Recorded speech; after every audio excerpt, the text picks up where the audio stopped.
You're tuning into Black and White Sports on YouTube. The no-holds-barred truth on sports. The main event starts now. But why was Serena Williams such a big star? Because people like that. They didn't not watch her because she was black, right? Yeah. Okay. So where are we with this? I don't know. I'm just sitting back observing the conversation, but I do think... Well, you're in the conversation. What do you mean? I'm not a woman. You're in this conversation. All right, Black and White Sports supporters, let's talk about Caitlin Clark. And more specifically, last night, Charlamagne the God was on with Bill Maher, Real Time with Bill Maher on HBO.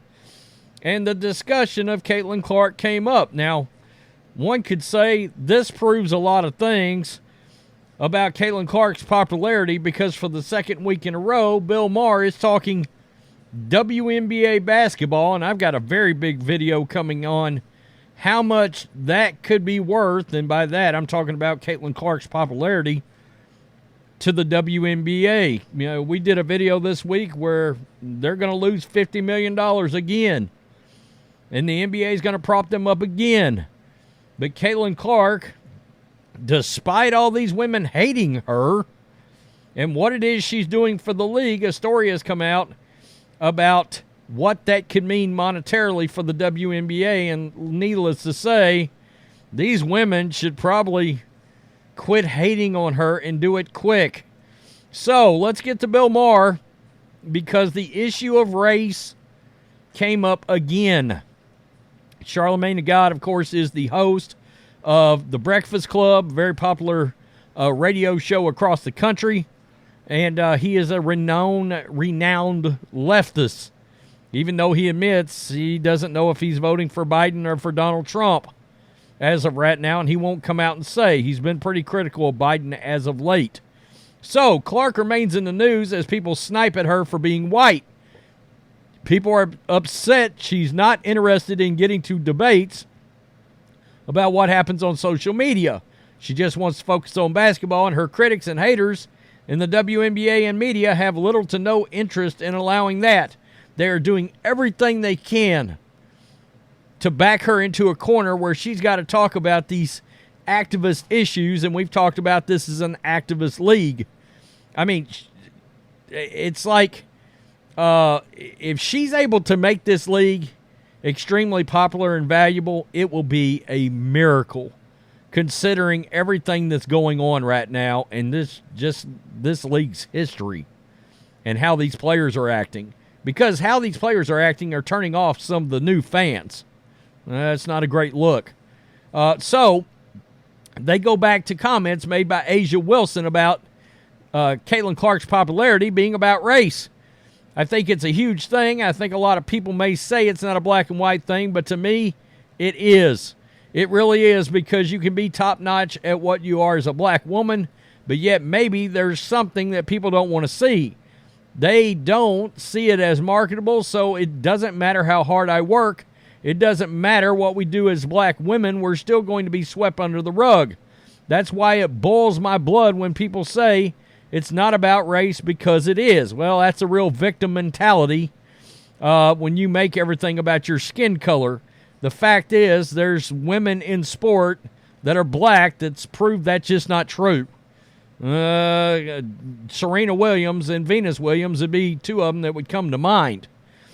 So they changed, let's be honest, they blew up women's tennis. They really did. So Charlamagne the God and Caitlin Clark got into a debate, and there is some video to this. I will play it. But Bill Maher, he completely silenced Charlamagne the God. Charlamagne did not know where to go, and Bill Maher squashed the conversation. Left him speechless talking about Charlamagne. So, the pair dived into Wilson's comments in what was an interesting debate, much calmer than some of the insanity that we've seen unfold recently. However, Charlamagne does feel race is playing a role in Clark's popularity, but not because her fans are racist, simply because she's a white excelling in an industry that's dominated by black women. Caitlin Clark has a tangible quality that nobody can really quantify, and what it is just the ability to put asses in the seats. You don't know who's going to be a draw and who's not going to be a draw. There's plenty of white women in basketball players who have come through who have been great, right? But they weren't able to draw the type of audience Caitlin Clark has. Caitlin Clark is a phenom from a talent standpoint. Okay, Diana Taurasi, for as good as she is, she didn't walk in as the female version of Larry Bird mixed with Steph Curry. That's a different animal. That's a different beast walking into the league. Let's be honest. Steph Curry and LeBron James are the two most popular players in the NBA. Steph Curry is a different kind of player. He's like Caitlin Clark. He's shooting threes from the logo, and it's dropping people's jaw. It changed the way teams were playing in the NBA. And I think the other thing with Caitlin is anytime you are a race in an industry that doesn't usually excel in that industry, it's going to be more of a spectacle. Whether it's Tiger Woods in golf, whether it's Eminem in hip-hop, or whether it's Obama in politics, when you are a race that's in an industry that doesn't have people from that race excel in that industry, it's going to be more of a spectacle.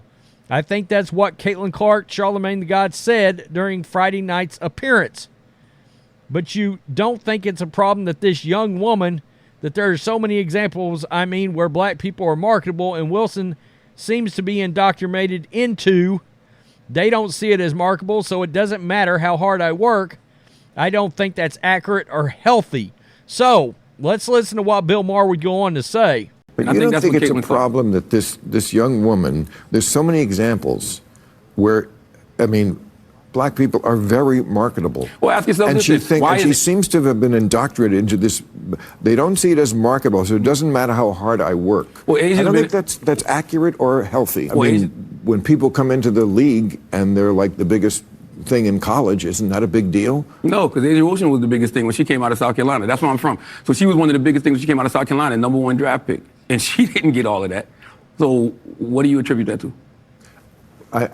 You're saying that's racism. No, I'm not saying it's racist. I'm just saying that I think A'ja Wilson has a point. And I think sometimes when, black women say certain things, we should listen, and especially her, because I'm not in her shoes. I don't know. But why was Serena Williams such a big star? Because people like that.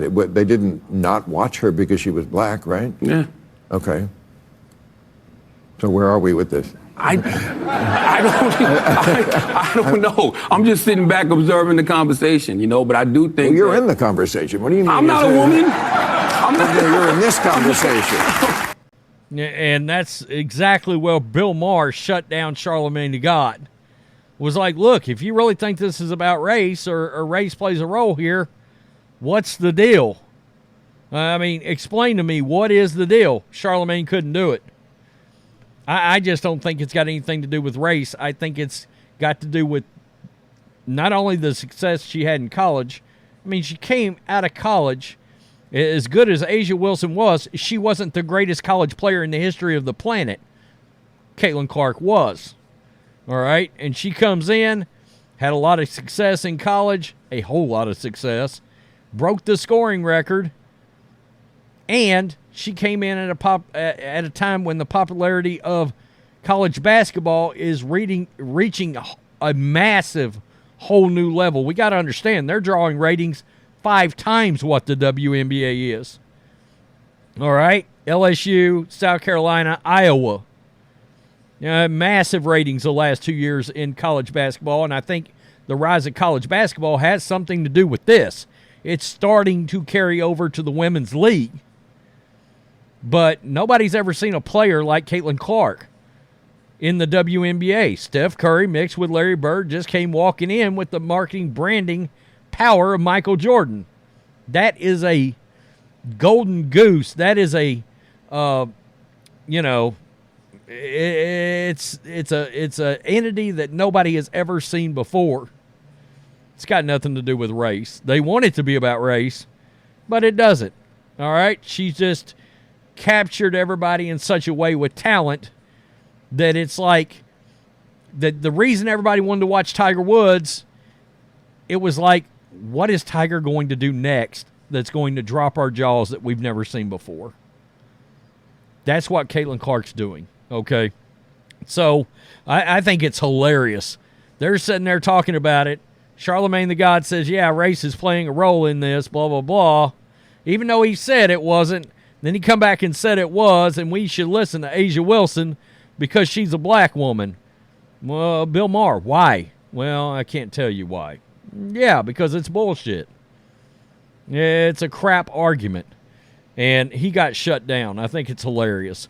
Tell me what you think. Peace. I'm out. Till next time. Thanks for watching the show. Be sure to like, comment, and subscribe. Be sure to tune in next time on Black and White Sports.